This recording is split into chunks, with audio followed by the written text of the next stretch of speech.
Vamos a leer un poquito de Sodoma para entrar en el clima nada más, porque no es, el tema es el pecado, pero como Sodoma sí tiene más vinculación y más relación con la sociedad actual, ¿no? Y lo vamos a ver. Vamos a buscar Génesis 18, 1 al 4. Vamos a leer a grandes rasgos nomás. Es una historia muy conocida y muchas veces lo han leído, porque eso es lo que tiene Génesis, que tiene historia con nosotros. Tal vez nosotros la leemos y la pasamos de lado y simplemente la conocemos como una lo tomamos como una historia, pero no reflexionamos en la profundidad del tema, ¿no?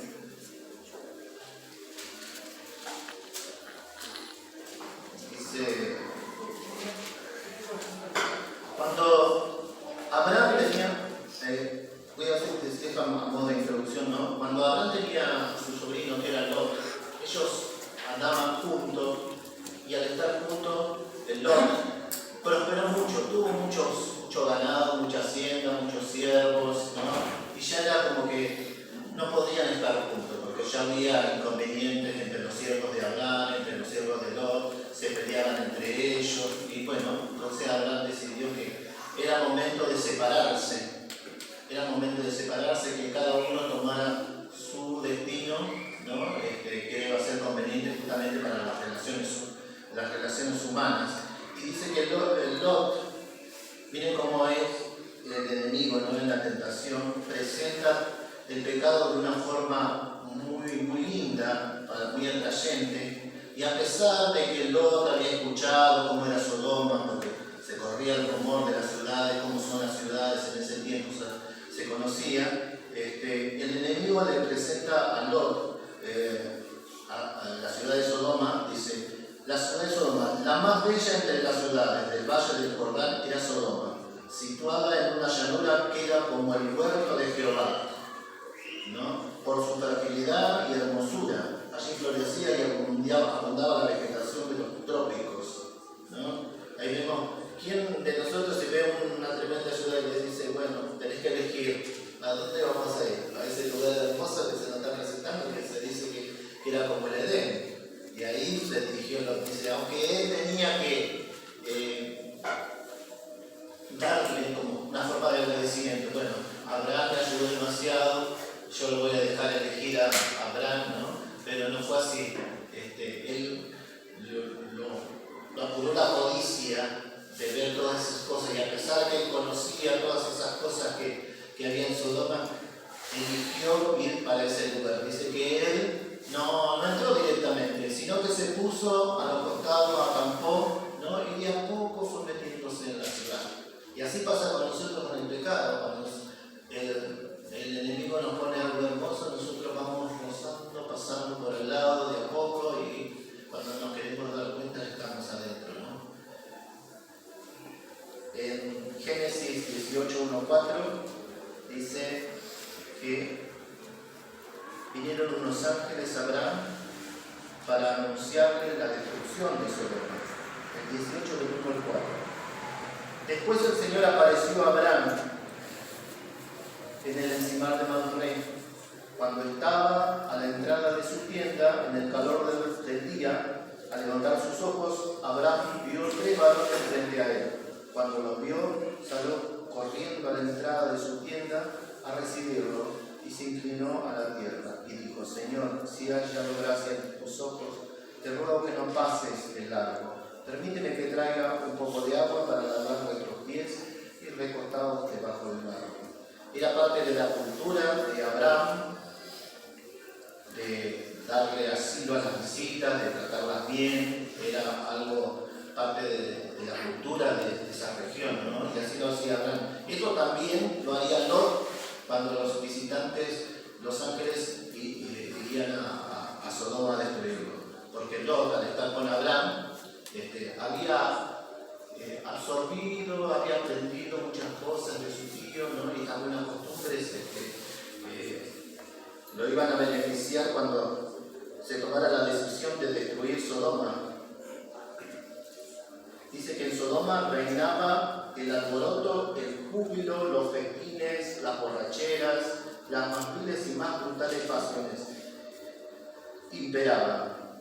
Pero en Ezequiel 16, 49, dice: esa fue la maldad de Sodoma, tu hermana, soberbia, hartura de pan y abundancia de ociosidad, tuvo ella y sus hijas, y no fortalecieron al afligido ni al menesteroso, sino se llenó de soberbia y cometió abominaciones ante mí, y yo las quité. Porque no solamente a Sodoma la destruyó, sino que las ciudades circundantes también estaban alrededor, iban a ser destruidas. Y más allá de todas las pecados sexuales que se pueden decir, ¿no?, de Sodoma y todo lo que nosotros sabemos, dice que era muy soberbia. ¿Esto qué quiere decir? Que cuando Dios habla, la soberbia es, por ejemplo, cuando nosotros somos cristianos, que Dios nos habla, nos dice el camino, nos traza el camino por donde debemos ir, nosotros nos negamos y queremos imponer nuestra voluntad. No, eso no sirve, es antiguo, es viejo. Esa es soberbia, cuando vemos que Dios nos muestra el camino recto para andar y nosotros queremos andar en nuestro propio camino.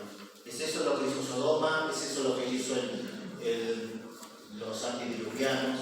¿No? A pesar de que Dios, por ejemplo, en los antediluvianos no estaba la palabra escrita, pero sabemos que estaba el remanente, que era Noé, que le predicó 120 años, le predicó para que ellos se arrepintieran de algo que nunca vieron, pero deberían haber creído. Y no solamente, sino que la naturaleza toda manifestaba el poder de un creador. Estaban, no digo días, pero años de que el pecado entró, y todavía había vestigios de lo maravilloso. Hoy nosotros vemos en la naturaleza, nos sorprendemos, cosas hermosas que vemos en la naturaleza y decimos, nos maravillamos de lo que hizo Dios. Imagínense en esa época.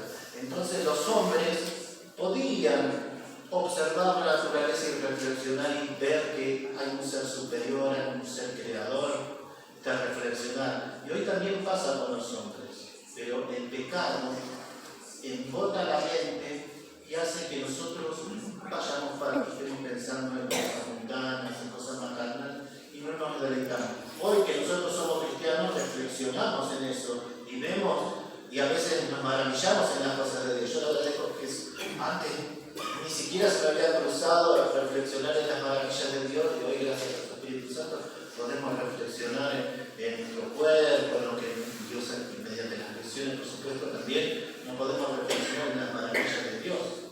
Y así también tuvo Sodoma la posibilidad también de reflexionar pero también fue soberbia.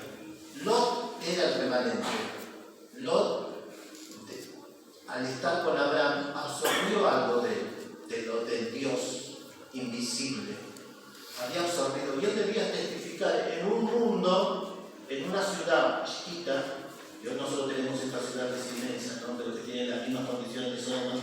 Él debía testificar, ¿no? Pero él se dejó absorber. Conocemos todo lo que hizo, lo que pasó, ¿no? Cuando los ángeles se acercaron a Sodoma, él los invitó, ¿no? Esto era lo que él había absorbido, esto de ser servicial, lo había absorbido de Abraham. Y esto era como que lo mínimo y lo ínfimo que Dios vio en él como para que él poderlo rescatar. Porque se acuerdan cuando Dios Abraham intercede por el pueblo de Sodoma, le empiezan a decir, si hay 50, no los salvarías, y después va bajando a 40, ¿no? ¿Se acuerdan de eso? Bueno, y solamente encuentra a Lot, porque eso poquito que Lot había absorbido lo hizo que Dios recapacitara y lo pudiera salvar a él. Entonces, invitó a los ángeles a su casa, la turba quiso tomarlo y sacarlo, y cuando Abraham ya no podía más, lo iban a golpear y lo iban a hacer, una mano de los ángeles lo tiró para adentro. Simbolismo de la gracia de Dios, ¿no? Que se cierra la puerta, así como en el diluvio, también se cerró el arca, que se cerró la puerta de gracia cuando los pecadores no quisieron escuchar más la voz de Dios. También en este momento Lot quería convencerlos a esas personas de que no hicieran maldad, y la mano del ángel también fue y cerró la puerta. El mismo simbolismo de cerrar la puerta de la gracia. Y ahora vamos a volver a Romanos 18, para poder entender un poquito más ahora el versículo. Era necesario que poder entender. No vamos a nombrar los pecados, porque Dios en su palabra dice que algunas cosas ni se nombren en la iglesia, ¿no? Que nosotros sabemos de las aberraciones.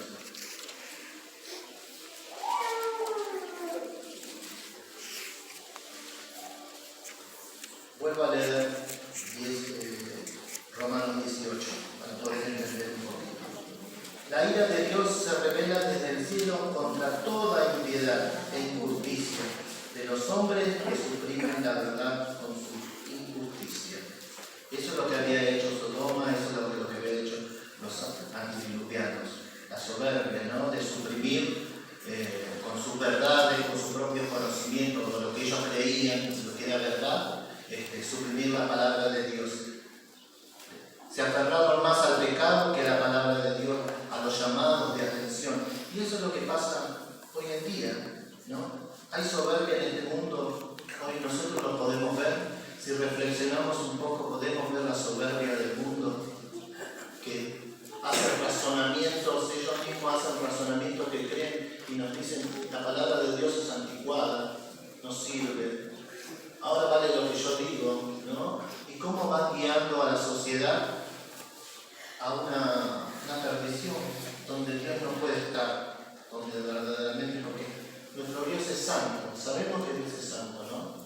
Y no puede estar donde está el pecado. Cuando Pablo escribe esta carta a los romanos, a la iglesia, en Romanos 1:7 dice: a todos los que estáis en Roma, amados de Dios, llamados a ser santos, gracia y paz a vosotros de parte de Dios, nuestro Padre, y del Señor Jesucristo.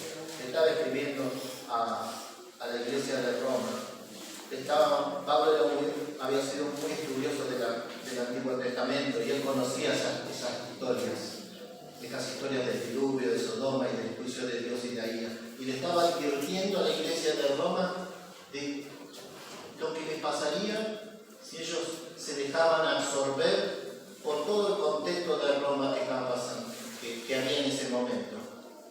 Y ese contexto de Roma es lo mismo que pasa hoy. Si nosotros nos ponemos a pensar y a reflexionar, es la misma situación, ¿no? Entonces, este mensaje, que es muy actual, es para nosotros hoy en estos días. No dejarnos de absorber por el mundo, ¿no? Dice que la iglesia de Roma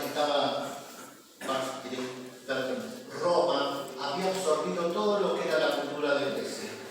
Había absorbido su filosofía, había absorbido las esculturas, los edificios. Para ellos estaba bien eso. Y bueno, Pablo les decía a ellos: no se dejen absorber por esas cosas. Ustedes manténganse aparte. Y cuando leemos todo el capítulo de Romanos 1:18 hasta el 24, vemos que hay como una profecía a lo que Pablo le estaba diciendo a lo que siglos después había la iglesia de Roma, ¿no? Esta iglesia de Roma, dice en el versículo 21, dice: habiendo ellos conocido a Dios, no le glorificaron como a Dios ni le dieron gracia, antes se buscaron en sus vanos razonamientos y su corazón se entenebreció. El 22, jactándose de ser sabios, se volvieron necios. Eso pasó siglos después con la iglesia. que Pablo no quería que hicieran, ellos lo hicieron. Suprimieron la verdad, ¿no? Crearon ídolos, ¿no? Y eso también pasa con nosotros. Dice que amaron tanto la mentira que ellos fabricaban sus propias estatuas, sus propios ídolos, y sabiendo que lo fabricaban, iban y lo adoraban. Eso era amar la mentira. Y eso también pasa con nosotros. A veces tenemos ídolos internos, ídolos personales, que nosotros sabemos que es mentira, que nos va a llevar a la perdición, y seguimos empecinados, necios, en adorar esos ídolos internos que tenemos y que no queremos dejar, ¿no? Por eso Dios debemos entender y dar un mensaje a nosotros de amor, de que Dios está siempre llamándonos a reflexionar sobre el pecado. Como había dicho antes, el pecado embota nuestra mente. Y Dios por eso una y otra vez va repitiendo la historia, porque sabe que ese es el problema de la sociedad y sabe que ese es el problema de nosotros como cristianos. Estamos en la lucha de eso. No debemos desanimarnos, porque cuando Pablo les pinta la sociedad, en el capítulo 18, ¿no? Dice que Dios su ira se revela contra toda impiedad y injusticia. Nosotros no somos impiadosos, no somos injustos. Tenemos a Cristo en nuestro corazón. Pero Dios nos está diciendo que no caigamos en esos pecados, ¿no? Todavía tenemos esperanza en nosotros. Dios nos llama a reflexionar, nos cuida. Como vemos, Dios sostiene y se involucra en su creación, como habíamos mencionado al principio. Y es eso lo que Dios quiere. Y cuando nosotros, para ir redondeando y terminando, ¿no? Para poder entender la ira, tenemos que tener esperanza. Porque aquel que cargó la ira fue nuestro Señor Jesucristo. Fue nuestro Señor Jesucristo en la cruz. Habíamos dicho que Dios es santo, no puede estar donde está el pecado, hermanos. Así que si nosotros creemos que si estamos en algún pecado, tenemos que reflexionar de esto, que somos nosotros los que nos apartamos de Dios. Es decir, el desagrado divino contra el pecado que termina finalmente con la entrega del hombre al castigo de la muerte. La ira de Dios infinito no puede ser comparada con la pasión humana. Dios es amor. Sin embargo, Dios no impone su amor a los que no están dispuestos a recibir su misericordia. Dios llama una y otra vez. El Camino a Cristo dice que Dios nos entregó su vida, vino por nosotros. Si nosotros lo rechazamos una y otra vez, Él no puede hacer otra cosa. No nos puede obligar a aceptarlo. Somos nosotros los que nos aferramos al pecado. Quiero que entiendan bien que si nosotros lo negamos, Dios no puede hacer nada. Si no venimos a la iglesia y no escuchamos. Hoy estamos acá porque escuchamos su voz, hermanos. Escuchamos su voz y no vinimos por nuestro propio sentido, sino porque nosotros somos de tendencia al pecado, queremos quedar a dormir. Entonces el Espíritu Santo obra en nosotros y nos trae a la iglesia. Alabado sea Dios, porque hoy podemos escuchar las palabras de Dios, ¿no? Estos temas no se pueden tocar en otro lado que no sea en su casa, porque son de interés para el Señor y para que su Hijo estén firmes hasta el tiempo final.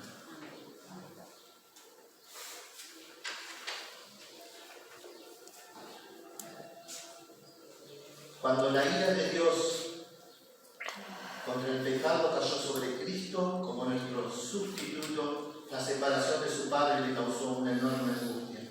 No debía ejercer su poder divino para escapar de la agonía, cuando el hombre debía sufrir las consecuencias del pecado. Como hombre debía soportar la ira de Dios contra la transgresión. Dice que cuando no fue lo que más sufrió el dolor físico de nuestro Señor Jesucristo, sino que cargar con los pecados de toda la humanidad, eso es lo que le causó muchísima agonía. Cuando él, ¿se acuerda cuando él dice, Padre, ¿por qué me desamparado? Justamente en ese momento, cuando él fue que cargó todos los pecados del mundo. Tus pecados, mis pecados, él cargó, ¿no? Y lo separó de Dios por un momento. Entonces no tenemos que vacilar y dudar del amor de Dios. Debemos al contrario aferrarnos. Dios nos da todo un tiempo para que nosotros estemos siempre. Es una continua lucha, hermanos. Todos los días estoy decidiendo por Cristo. Porque a veces los hermanos, muchos hermanos no entienden lo que es el pecado. Y creen que el pecado es lo que yo hago.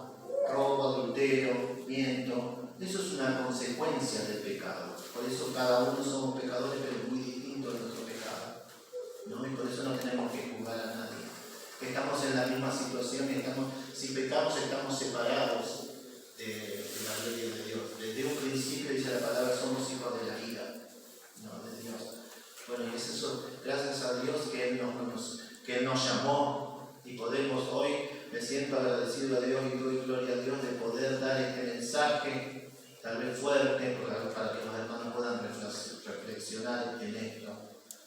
Y para ir terminando, me llama mucho la atención siempre de que a pesar de que estuve muchos años en la iglesia, muy pocos dirigen iglesias, o por lo menos así lo veo yo, no lo digo, lo veo yo profesionalmente, que muy pocos está dirigido a los jóvenes los sermones.